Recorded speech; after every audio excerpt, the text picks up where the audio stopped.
Hello दोस्तों, कैसे हो आप सभी। मैं मुकेश सांगुले एक बार फिर से आप सभी का अपने चैनल पर हार्दिक स्वागत करता हूं। दोस्तों, आज हम बात करेंगे क्या एनटीपीसी और ग्रुप डी के एग्जाम एनआरए या सीईटी के माध्यम से होंगे। ये सब सवाल जो स्टूडेंट के मन में उठ रहे हैं, क्योंकि अभी तक एग्जाम नहीं हुई है तो सवाल उठना भी लाजमी है। तो मैं आपको इस वीडियो में वही सब बातें बताने वाला हूं कि अगर ऐसी कंडीशन होती है तो स्टूडेंट को क्या क्या नुकसान होने वाले हैं।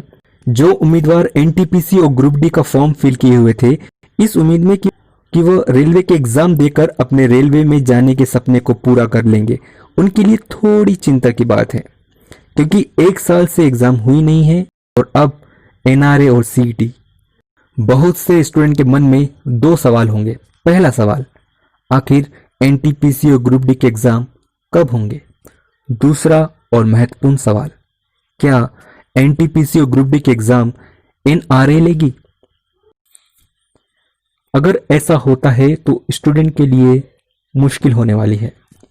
दोस्तों, मैं एक बात साफ कर देना चाहता हूं कि अगर इस साल एनटीपीसी और ग्रुप डी के एग्जाम नहीं होते हैं तो अगले साल 2021 में एनटीपीसी और ग्रुप डी के एग्जाम एनआरए सीईटी के माध्यम से ले सकती है, क्योंकि एनआरए के गठन के साथ यह भी कहा गया कि 2021 में होने वाले रेलवे के एग्जाम एनआरए ही लेगी, जिससे करोड़ों युवाओं का नुकसान होना संभव है। क्योंकि एक और जहां रेलवे के प्राइवेटाइजेशन के लिए केंद्रीय मंत्रालय ने कमर कस ली है, वहीं दूसरी ओर नॉन सेफ्टी कैटेगरी की पोस्ट खत्म कर दी गई है।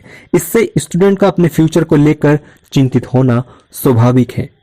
सवाल ये उठता है कि जब केंद्रीय मंत्रिमंडल के मंत्री एनआरए एजेंसी के गठन को लेकर इतनी तत्परता दिखा सकते हैं, तो यही मंत्री रेलवे एनटीपीसी और ग्रुप डी के एग्जाम के लिए एक टेंडर डिसाइड नहीं कर सकते जो स्टूडेंट के एग्जाम ले सके।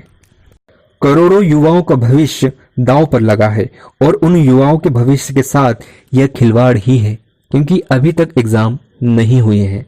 अगर कोई स्टूडेंट यह सोच रहा है कि अगर सीईटी के माध्यम से रेलवे के एग्जाम होंगे और वो उसको क्लियर कर लेगा, तो यह उसकी सबसे बड़ी भूल है।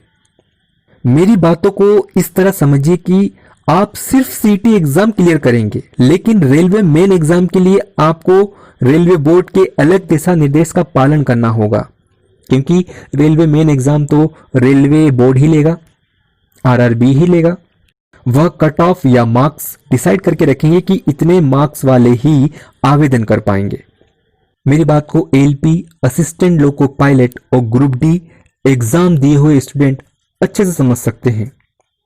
स्टेज फर्स्ट क्लियर करने के बाद स्टेज 2 में जिस भी बोर्ड से स्टूडेंट ने आवेदन दिया था, उस बोर्ड ने अपने मार्क्स निर्धारित कर रखे थे कि इतने वाले ही पास हैं और इतने वाले फेल। तो सीईटी एग्जाम लेने से ऐसा क्या चेंज हो जाएगा। एनआरए को इतना बड़ा चढ़ाकर मीडिया और दूसरे यूट्यूबर बता रहे हैं, पर यह क्यों नहीं सोचते कि पहले जो एग्जाम नहीं हो सके, एनटीपीसी, ग्रुप डी और अन्य एग्जाम, उसके बारे में बात क्यों नहीं की जा रही। एनआरए एजेंसी और सीईटी के नाम पर बाकी एग्जाम के मुद्दों को क्यों खत्म किया जा रहा है। दोस्तों, अब हम बात करेंगे अगर एनआरए के माध्यम से एनटीपीसी और ग्रुप डी के एग्जाम होते हैं तो उससे स्टूडेंट को क्या क्या नुकसान होने वाले हैं। नुकसान नंबर पहला, अगर एनआरए द्वारा एनटीपीसी और ग्रुप डी के एग्जाम होते हैं तो उससे स्टूडेंट को फिर से मेहनत करनी होगी, क्योंकि इसमें इंग्लिश सब्जेक्ट को भी ऐड कर दिया जाएगा। दूसरा नुकसान, एसटी, एससी, ओबीसी और जनरल जो स्टूडेंट रेलवे एग्जाम के फॉर्म भरते थे, एग्जाम होने के बाद उन्हें फीस रिफंड कर दी जाती थी, उनके अकाउंट में फीस वापस लौटा दी जाती। लेकिन एनआरए के गठन के साथ जब स्टूडेंट सीईटी एग्जाम देगा तो उसकी फीस रिफंड की कोई गारंटी नहीं है, उसके अकाउंट में फीस नहीं लौटाई जाएगी। और यह भी सोचने योग्य बात है कि सरकार चाहे किसी भी पार्टी की हो, कोई भी अपना नुकसान नहीं चाहता। अभी सभी स्टूडेंट को जो एनआरए के नाम पर लॉलीपॉप दिया जा रहा है कि फीस कम लगेगी, आपका समय बचेगा, वगैरह वगैरह, उसको समझने की कोशिश कीजिए। मैं आपको क्या बताने वाला हूं, आप उसे समझिए। एनआरए और सीईटी के बारे में यह कहा गया है कि साल में 2 बार यह एग्जाम आयोजित की जाएगी। इससे स्टूडेंट को बार बार अलग अलग जगह अलग अलग एजेंसी में फॉर्म नहीं भरना पड़ेगा, उनका समय बचेगा। दोस्तों, इसी बात को लेकर मेरा यह सवाल है कि जब सीईटी साल में 2 बार एग्जाम लेगी, अगर किसी उम्मीदवार का पहले प्रयास में सीईटी एग्जाम क्लियर नहीं होता है तो उसे 6 महीने वेट करना होगा। हो सकता है वो स्टूडेंट तैयारी करे या ना भी करे, लेकिन अभी तक जो व्यवस्था थी, एक स्टूडेंट अलग अलग वैकेंसी के अलग अलग फॉर्म भरता था, यानी वह साल भर एग्जाम की तैयारी करता था। इससे उसकी तैयारी कंटिन्यू रहती थी, उसका माइंड स्थायी रहता था, उसे एक परीक्षा का माहौल मिलता था कि यार चलो ये एग्जाम है, इसकी तैयारी कर लूं। और मेरे ख्याल से वो डिप्रेशन में भी नहीं जाता था कि हाँ चलो यार एक एग्जाम में नहीं हुआ, दूसरा एग्जाम तो है, उसे क्लियर कर लूंगा।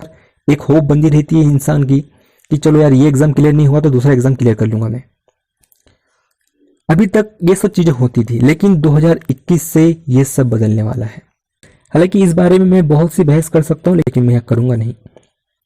मेरा उद्देश्य सिर्फ स्टूडेंट को मोटिवेट करना है, मिसगाइड करना नहीं। गवर्नमेंट के भरोसे आप लोग मत रहिए। हो सकता है गवर्नमेंट आप लोग के भरोसे हो कि कब आप लोग आंदोलन करें और कब आपकी सुनवाई हो। एग्जाम की तैयारी स्टार्ट कर दीजिए और ये उम्मीद कीजिए कि एनटीपीसी और ग्रुप डी के एग्जाम इसी साल हो जाए तो ज्यादा अच्छा है। दोस्तों, आगे आप सभी समझदार हैं, मैं आपसे ज्यादा कुछ नहीं कहना चाहूंगा।